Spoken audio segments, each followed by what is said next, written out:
begin in child's pose. So in child's pose, your big toes are touching at the back, your knees are mat width distance apart, and you're sinking your heels. Sorry, your bum towards your heels. Fingers are stretched. By taking a few deep breaths. Breathe in. Exhale. If you're joining us for the first time, feel very welcome. Please feel free to click on the subscribe button at the left bottom of your screen. Inhale. Empty. Last deep breath in. Empty. And then gently come into downward facing dog. So in downward facing dog, you're trying to create a V with your body. Make sure your feet are hip width distance apart, fingers are spread on the mat to give you stability, and gaze at the space between your feet. You can walk your dog just to release that tension. This is a very good posture to build strength on the arms. Downward facing dog. And then gently bring your feet together. Come onto a down dog with your feet together.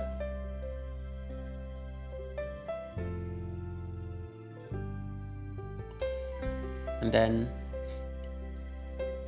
gently shift your weight to your right hand and then spin your heels towards the right. Yeah, it's going to be a bit crazy, but just once you have your balance, you're supporting yourself on the outer edge of your right foot and come into side plank. Side plank. And then with an inhale, lift and twist your hips and take your left foot back. And then you're placing your right foot firmly on the mat. So your left knee will be partially bent, and then you are supporting yourself on the balls of your feet. You're going to exhale and take your left hand behind and gently let your head fall back. Stay here for about 4 to 6 deep breaths.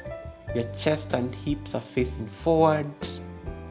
Keep that body light without putting any pressure on your right hand and wrist. And then just enjoy the balance on your right hand, right foot, and the balls of your left foot. Good job. And then with an exhale, see whether you can come back into downward facing dog. Come back into downward facing dog. And then just stay on downward facing dog, taking about 3 to 4 breaths just to extend the hips and the back. Just to release that tension before we do the left side. So you're going to repeat the posture on the left side. So again, you shift your weight now onto your left hand. Bring your feet together first. Shift your weight onto your left hand and then come into side plank on the left side. Feel free to modify this posture by, placing your lower foot down on the mat. It's perfectly fine. In yoga, less is more. And then get into the posture. Let your head fall back. Let your left hand fall back, right hand rather. And then feel the freedom and the power coming from your strength. And stay here for 4 to 6 breaths. So these are very good chest opener. These are very good, it's a very effective hip flexor. And then you get a lot of strength also on the shoulders and the back. Come on to downward facing dog. And then gently relax in child's pose. So child's pose is a follow-up posture just to release the tension in your back and also just to be a complementary posture to that back bend you've stretched. So feel free to modify in this posture. You can always drop your knee. You don't need to do the full expression of the posture. However, if you're up for a challenge, you could try the flip dog variation. So in flip dog, you come into scorpion tail. So open up your hips and then you flip over. And then flip dog is deeper because you'll have a deeper back bend. And then the difference between flip dog and the wild thing is also the placement of the feet. You can see my feet are all facing 12 o'clock. And then I'm falling back, almost like into a wheel.